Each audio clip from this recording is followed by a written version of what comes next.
Bonjour à tous, j'espère que vous allez bien. On se retrouve aujourd'hui pour la recette de la glace au citron sans sorbetière. Il vous faudra 30 centilitres de crème liquide entière, un pot de lait concentré sucré qui fait 397 g et 5 citrons. Je commence dans mon plat par venir y verser la crème liquide et au batteur électrique ou sinon au robot, je viens la monter en chantilly. Ferme, mais pas non plus très ferme.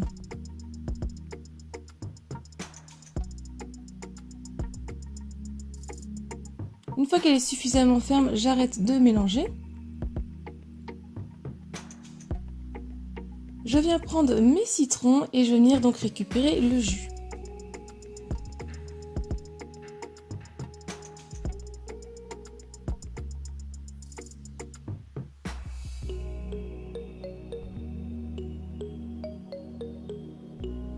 Ensuite, dans mon lait concentré sucré, je viens ajouter le zeste de 2 citrons. Donc c'est pas obligatoire, mais ça apporte un petit peu plus de peps à la glace. Je viens ensuite ajouter mon jus de citron dans mon lait concentré sucré et je mélange au fouet pour l'incorporer.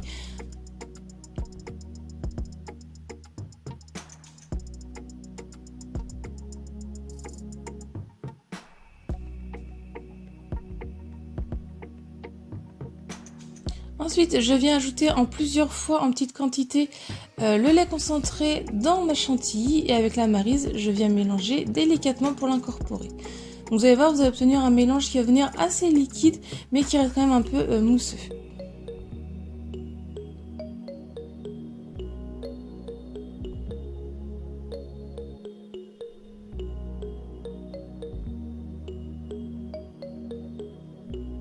Une fois que vous avez tout mélangé, vous goûtez pour voir si elle a le bon goût de citron, sinon vous rajoutez un peu de jus ou de zeste. Ensuite, une fois tout bien mélangé, on va venir la mettre dans un tupperware, donc dans une boîte hermétique ou sinon dans une ancienne boîte à glace. Moi, c'est ce que j'ai fait, j'ai pris une ancienne boîte à glace, je l'ai bien fermée pour pas qu'il y ait de l'eau du congélateur qui se mette dedans. Et ensuite, elle part 6 à 7 heures au congélateur ou toute une nuit, c'est l'idéal. Pour ma part, le lendemain, ma glace avait bien pris. Je la mets ma cuillère ou votre cuillère à glace dans de l'eau chaude avant de prendre de la glace. Et ensuite, vous pouvez venir vous servir des coupelles de glace.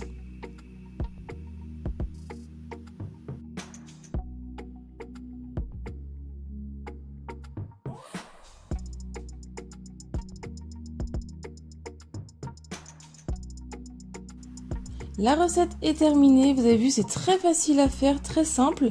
J'espère que ça vous a plu, si c'est le cas, mettez un j'aime, laissez-moi un petit commentaire pour me dire ce que vous en avez pensé. Partagez aussi la recette un maximum autour de vous. Si vous la reproduisez, j'ai hâte de voir vos photos sur un de mes réseaux sociaux. Si ce n'est pas encore fait, pensez à vous abonner et aussi activer la petite cloche pour ne pas louper la prochaine recette. Si vous voulez d'autres recettes, je vous laisse cliquer sur le côté et moi je vous dis à très vite. Bye!